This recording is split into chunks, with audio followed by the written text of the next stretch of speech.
July 4th, 1993. We're on the deck of the USS Intrepid, a symbol of American power docked right in New York City. The patriotism is off the charts.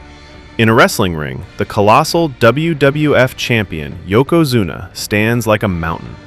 At nearly 600 pounds, he's a super heavyweight monster who has bulldozed every hero in his way. Pro athletes and WWF superstars try to slam him, and one by one, they all fail. It looks impossible. The crowd's hope starts to fizzle. Then, a new sound. A helicopter gets closer and closer. Out of it steps a man who looks like he was chiseled from granite, wrapped in the stars and stripes. Lex Luger. Just weeks ago, he was the narcissist, a guy obsessed with his own reflection. But today, he's a new man. He shoves his old manager aside, steps into the ring, and with the whole country watching, he does the impossible. He had the look. He had the momentum. He had the entire country behind him. He was paraded across America on a bus called the Lex Express, shaking hands, kissing babies, and set up to be the next Hulk Hogan, the man who would bring the WWF Championship back home. His coronation at SummerSlam wasn't a question of if, but when. So why, when the moment of truth came, did Vince McMahon seem to break his promise? How did a push this huge, an investment this big, end not with a championship celebration, but with a confusing win that left the hero holding nothing? Was this a brilliant swerve by a genius promoter, or was it a cold-hearted betrayal that stopped a superstar dead in his tracks? To really get the story of Lex Luger, the all-American hero, you have to understand the mess the WWF was in back in 1993.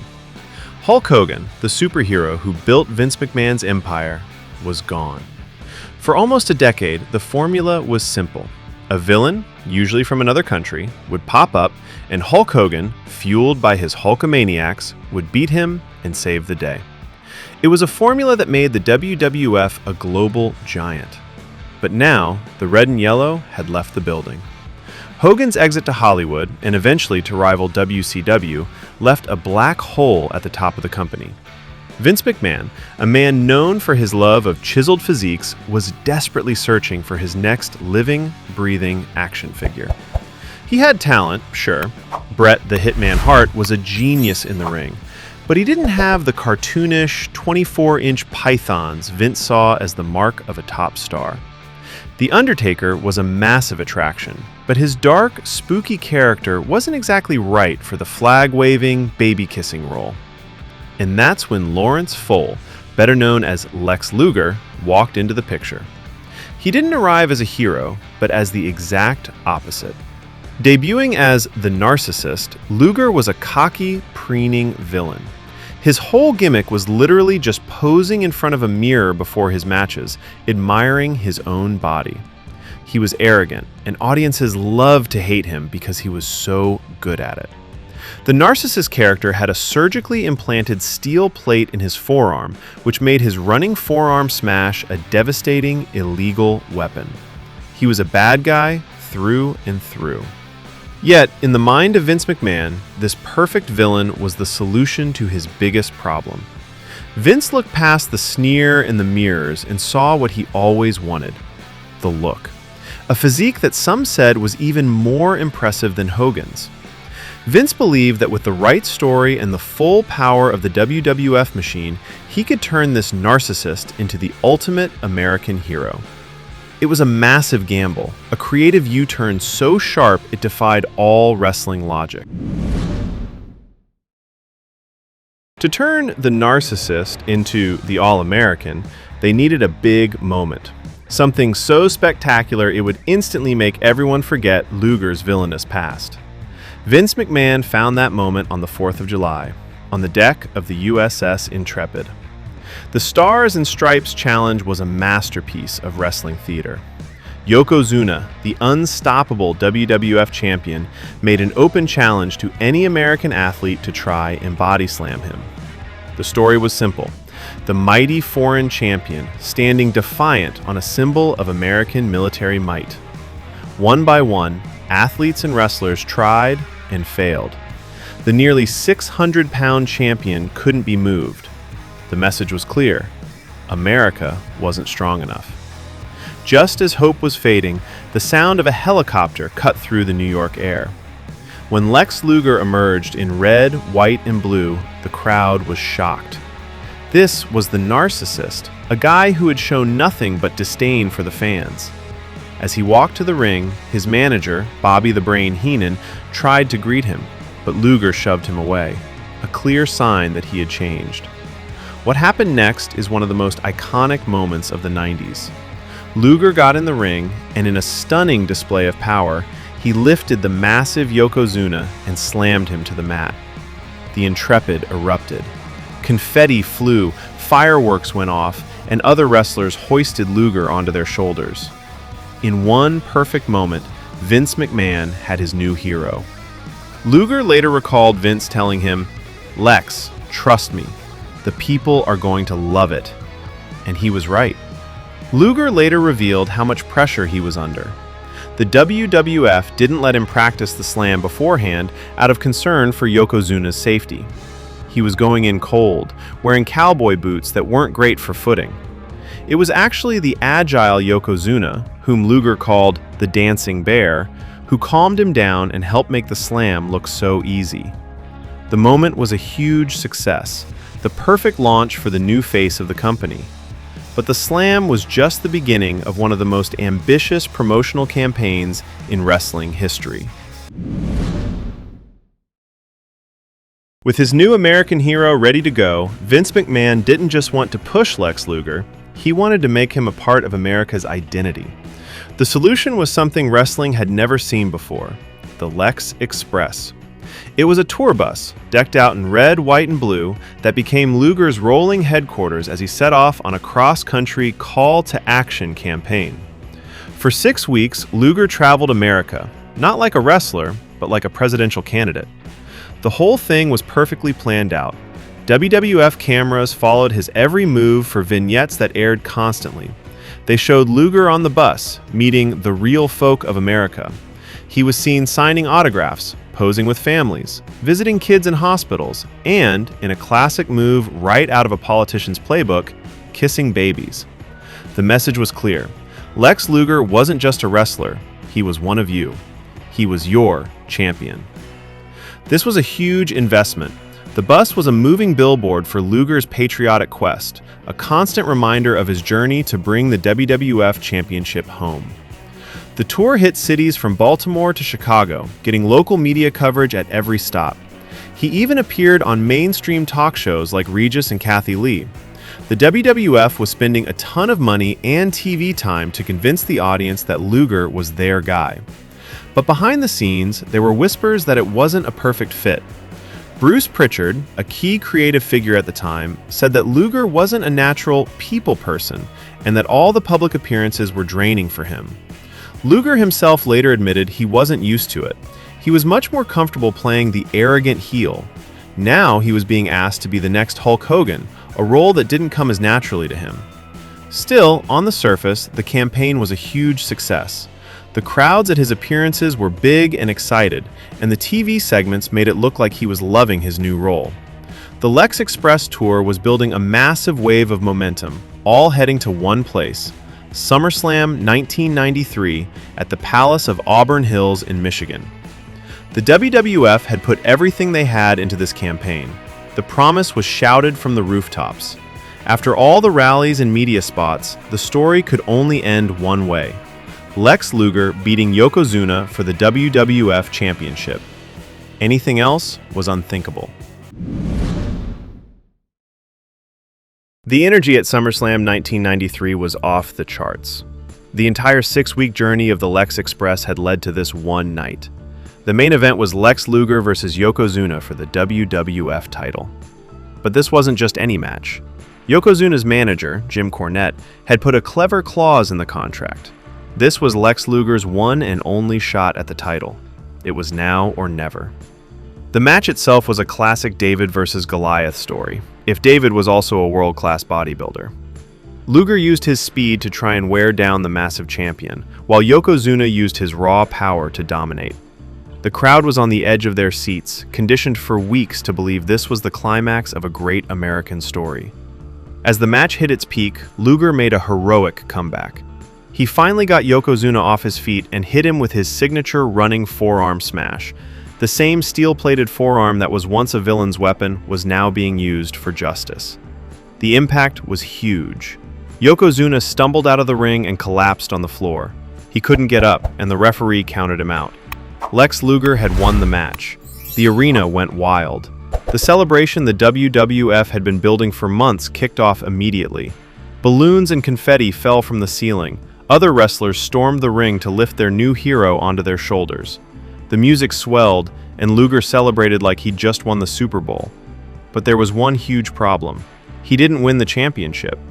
In wrestling, a title doesn't change hands on a countout. The champion has to be pinned or forced to submit. So while Luger was celebrating his win, the belt was still around Yokozuna's waist. The fans in the arena and at home were totally confused. The celebration felt fake and hollow. The hero had won the battle but lost the war on a technicality. The grand promise of the Lex Express was broken. So why did they do it? Why build someone up so much just to trip them at the finish line? Years later, Luger said that many people felt he should have won that night, even if he just lost the title back the next day. The decision-maker, Vince McMahon, had his reasons. According to Luger, Vince never actually promised him the title at SummerSlam. McMahon's vision was always on a bigger stage. He told Luger he'd rather crown him champion at WrestleMania X in the company's spiritual home of Madison Square Garden. The idea was that delaying the big win would make it feel even more special when it finally happened. But in reality, it did the opposite. The countout finish didn't build excitement, it killed his momentum. The fans felt cheated. They had bought into a story that ended with a confusing loophole. The Lex Express had officially run out of gas. Right after SummerSlam, the WWF's decisions made it clear that the focus was shifting away from Lex Luger. The new #1 contender for Yokozuna's title wasn't the All-American hero, but The Undertaker. Luger, meanwhile, was put in a feud with a foreign villain named Ludwig Borga, a huge step down from the main event. He was in a holding pattern, a clear sign that the company was cooling on the man they had just spent a whole summer building up. But Vince McMahon wasn't ready to give up on his investment just yet. As 1994 rolled around, Luger was thrown back into the title picture for the Royal Rumble. The winner of the 30-man match would get a guaranteed WWF Championship shot at WrestleMania X. Luger entered as a favorite, right alongside the incredibly popular Bret the Hitman Hart. And then came the 1994 Royal Rumble, with one of the most talked about and controversial endings ever. The last two men in the ring were Luger and Hart. In a wild finish, both men went over the top rope and hit the floor at the exact same time. The referees argued. One raised Hart's hand, the other raised Luger's. Finally, WWF President Jack Tunney made a historic ruling. Bret Hart and Lex Luger were co-winners. On the surface, it was a creative fix. In reality, it was a sign of total indecision. Vince McMahon was torn. The Lex Express campaign hadn't made Luger the megastar he'd hoped for, while the fan support for Bret Hart was real, organic, and growing every single night. The co-winner finish was a way to hedge his bets. Some even think it was a test to see which man got a bigger cheer from the crowd. As they headed to WrestleMania X, the company's direction got clearer. A coin toss on Monday Night Raw would decide who got the first title shot against Yokozuna. Luger won. Bret Hart would have to wrestle his brother, Owen Hart, earlier in the night. The stage was set for Luger's big moment at Madison Square Garden, the very place Vince McMahon had pictured his coronation. He was getting his one-on-one title match just as planned. But by then, the momentum was long gone. It felt less like destiny and more like the last gasp of a failed experiment. WrestleMania X was set up for two championship matches. Lex Luger, the coin toss winner, would get the first shot at Yokozuna. Bret Hart would face the winner in the main event. For Luger, this was it. His second chance to finally deliver on the promise that was broken at SummerSlam. This time on wrestling's biggest stage. The special guest referee was Mr. Perfect, a fan favorite, who was supposedly there to keep things fair.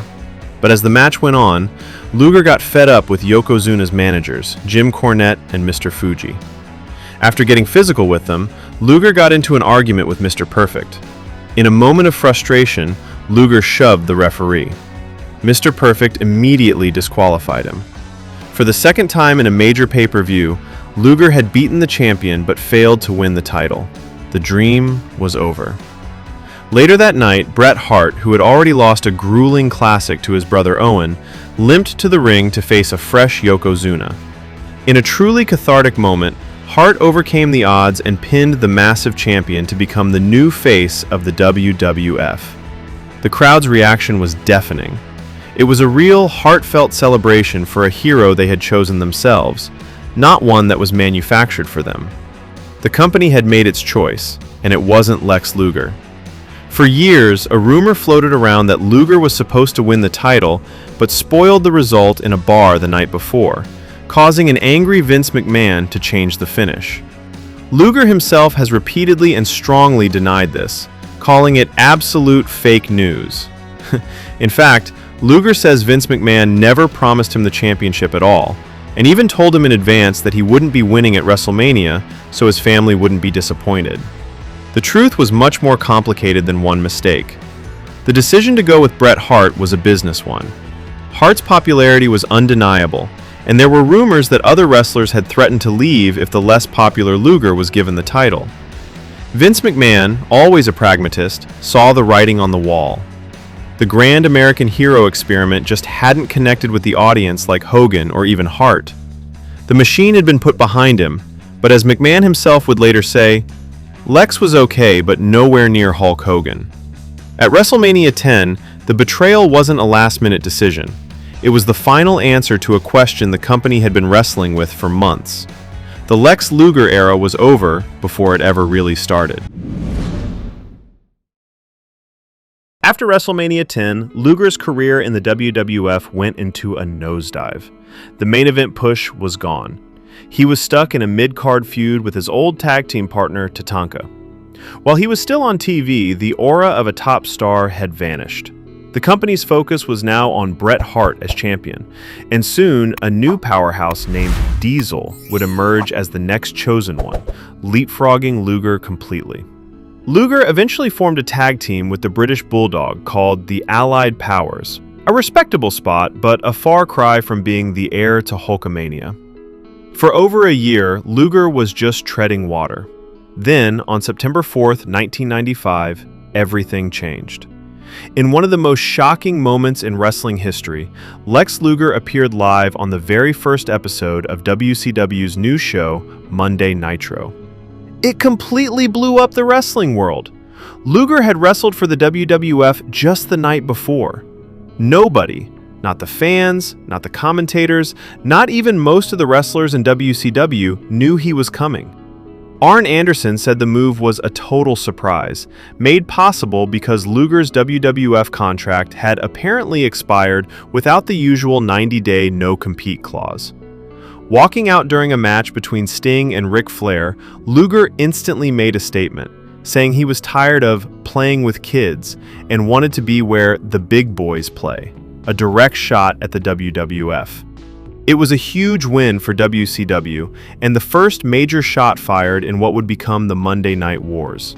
The head of WCW, Eric Bischoff, had made the surprise appearance a condition of Luger's contract. For Vince McMahon, this was a major business blow. Luger has said he regrets how unprofessionally he left, and even wrote McMahon a letter of apology. He heard that both Vince and Linda McMahon were personally hurt by the move. This act, more than any booking decision, could be seen as a true betrayal. But this time, it was from Luger's side. His unannounced exit from the WWF marked the final, messy end to his wild chapter in Vince McMahon's company.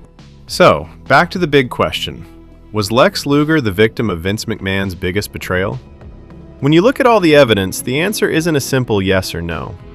It's easy to see why people call it a broken promise. The WWF invested a massive amount of money and marketing into the Lex Express. They paraded Luger around the country and made his championship win at SummerSlam seem like a sure thing. When he won by a meaningless countout, it felt like a bait and switch. From that point of view, the fans, and Luger himself, had every right to feel betrayed. But what was really happening behind the scenes tells a different story. According to Luger himself, Vince McMahon never actually promised him the championship. The plan was always flexible. The decision at SummerSlam was a strategic choice to delay the big moment for WrestleMania, a move McMahon thought would be even bigger. The co-win at the Royal Rumble was a sign of a company hedging its bets as another star, Bret Hart, was rising on his own.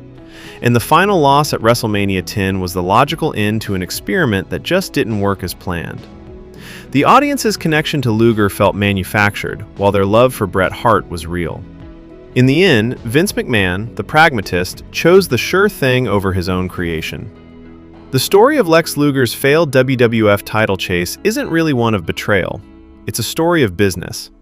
It's a fascinating look at the tricky art of creating a superstar and the unpredictable nature of what clicks with an audience.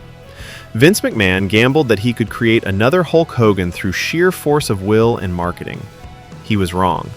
The ultimate decision wasn't personal. It was a promoter realizing his grand plan had failed and pivoting to the talent the fans themselves had chosen.